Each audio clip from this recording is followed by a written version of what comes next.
Now that we have an idea how limits work pictorially and numerically, let's work a little bit more abstractly. So doing this will be helpful when we deal with different kinds of functions later on. All right, so let's go back to how we evaluate, start from scratch. So our building blocks are going to be limit as x goes to x0 of a, where a is any number. So here I'm looking at a constant function. What's going to come out is just going to be a itself. If I take the limit as x goes to x0 of the function x, so remember the function x basically just says you put a number in, your number comes back out at you. That's just going to be the x0, the number where you're taking your limit around. All right, let's look at our pictures. So playing our old game, what do? We find the best fitting point, take the y value. So on the constant function a, we remove the point above x0. The best fitting point is going to be this point on the line, and its y value is going to be a. So we definitely believe this. If I want to go delta epsilon, what are we trying to do? Somebody hands you an epsilon, which is going to give me an interval around a on the y-axis. We need to find a delta so that I can get a small interval around x0, so that when I hit it with the function, it's just going to go up and then move over into y inside the interval on the y-axis.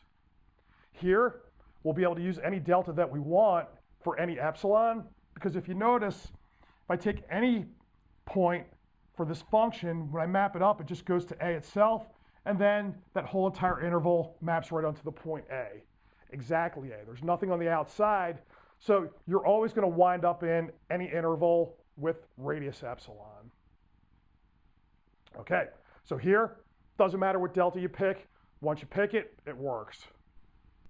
Let's take a look at the limit x going to x0 of the function x. Okay, so we have our graph here. Okay, the first way we do this, well, I'm going to take the best fitting point above x0, then take the y value. That's going to give us our x0. If I look at this in terms of the delta epsilon argument, what are we going to do? The limit's going to be x0 on the y-axis. Somebody's going to test this by giving you an epsilon. So what we'll need to do is to find the delta so that this interval around x0 on the x-axis, when I hit that with our function, that's going to map up and over into this interval over here on the y-axis. Okay, well here if somebody hands you epsilon, you can hand them that epsilon right back as delta. Why is that? Because the function f of x equal to x, no matter what you put in there, you get your point back. So what will happen here is, if I put this interval into the function, I'm going to get that interval right back. So if this thing had radius epsilon, when it comes up and goes over, the thing over here is also going to have radius epsilon. Now, if you get queasy about the inequalities used to define the interval, you could use epsilon over half for your delta, and then that's going to map strictly inside this interval here. Okay, either way, this is going to make sense both pictorially and using your delta epsilon arguments. Now, with these two under our belts and believable, we can apply the algebra for limit rules to get all of our polynomial and rational function results. Just stick your point in, get your limit out. So that's what we want to get to. All right, algebra for limits. So pretty much the idea here is going to be whatever you think your limit should be when you perform operations is going to be what you would expect. So what do I mean by this? Well, let's suppose we have our limits for f of x and g of x as x goes to x0 as L and M. If I take the sum or difference of f and g, take the limit, then the limits are just going to be the sum and difference of the original limits. If I take the product, same idea. The limit's going to wind up just being the product of the limits. Take the quotient, it winds up being the quotient of the limits as long as the limit for g is not equal to 0. If I take powers of a function, the answer that comes out is just going to be the limit to a power. Okay, here, this is really an application of 2. For instance, if n was equal to 2, so we were squaring, well, that's just using the limit of f of x times f of x, and then that's just going to give me an L times L over there, or an L squared. And then you could keep churning f to a power through that, so you can get f cubed by doing f squared times f. You just found f squared, and then just keep inducing up and up. So this one really is just a consequence of 2. And then our last one's just going to say if c is any number and you multiply your function by that, the limit's just going to be that constant times your limit. Really all this says is you can take the constant, bring it up, and put it out in front. So you can't pretend that it's not there, but you can pretend it's not there for purpose of the limit by just collecting it to the outside of the limit. All right, do we show these? No, a little bit better suited for a real analysis class. So let's just look at the pictures for the sum and difference to convince you that we don't want to do it in here. All right, so I'm going to do a sum say. What would you have to set up? Somebody's going to hand you an epsilon. So the idea is, I already know how this proof works, or I went off to the side and did the work. So the idea is I'm just going to give you the answer, and then you would work backwards to figure out how I got to the answer. So let's take a look. I'm handed an epsilon, so I need to find a sigma so that when I map the interval around x0 on the x-axis, hit it with f plus g, it's going to map inside the interval on the y-axis around L plus m. Okay, remember L and m are the limits for f and g. Here, the radius is going to be epsilon. So what would you need to do? Well, knowing the answer already, the thing I'm going to do is, I know the limit of f, I know the limit of g, so we're going to use the delta epsilon test for those with epsilon over 2. Why is that going to happen? Well, if I want to know how f is spreading, g is spreading, to get f plus g spreading, I note that if I have a spread of epsilon over 2, putting f and g together is going to make it so that I can't get the spread bigger than epsilon, because the biggest it could spread would be epsilon over 2 plus epsilon over 2. So that's my answer. We're going to find the deltas that make f and g work with epsilon over 2 for their limits.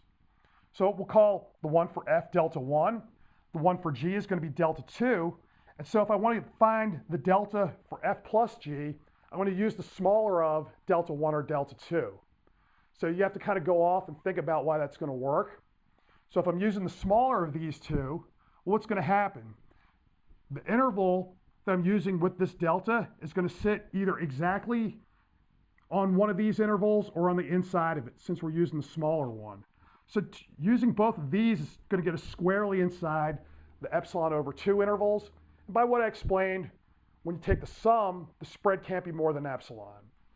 Now we can combine our rules to get some rules for evaluating limits in special cases. So for our first one, we have our polynomial rule.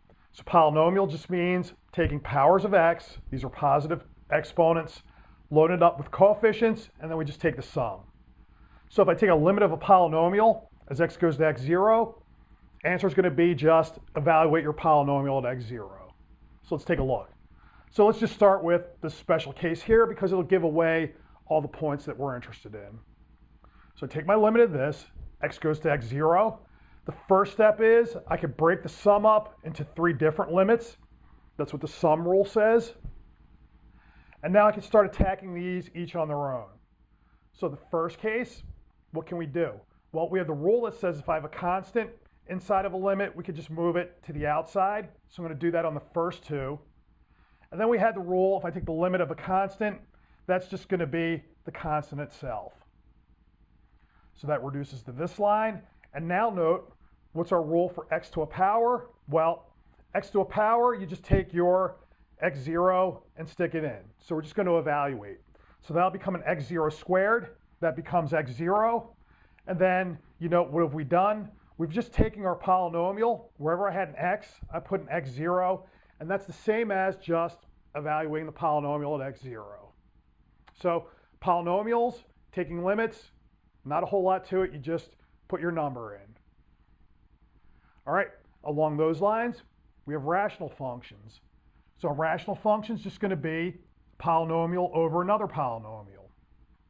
So if I evaluate my function q at x0 and I get a non-zero number, then again we have this simple rule which just says when we take the limit of a rational function as x goes to x0, we just stick in our x0 and see what number comes out. So same idea here. We're just going to have a bunch of rules and then we'll see how they let us pull this apart.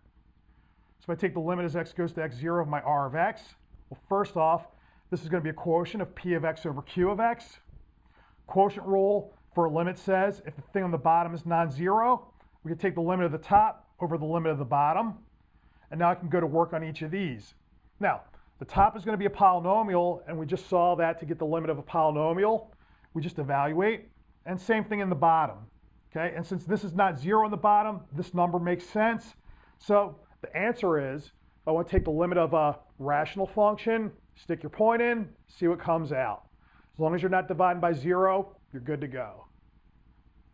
Okay, an example. So let's take the limit as x goes to 2, 3x squared plus 4x plus 1 over x squared minus 6x plus 6. So what do? Stick your number in, see what comes out. So the top I'll get 21, and then the bottom I'm going to get a minus 2.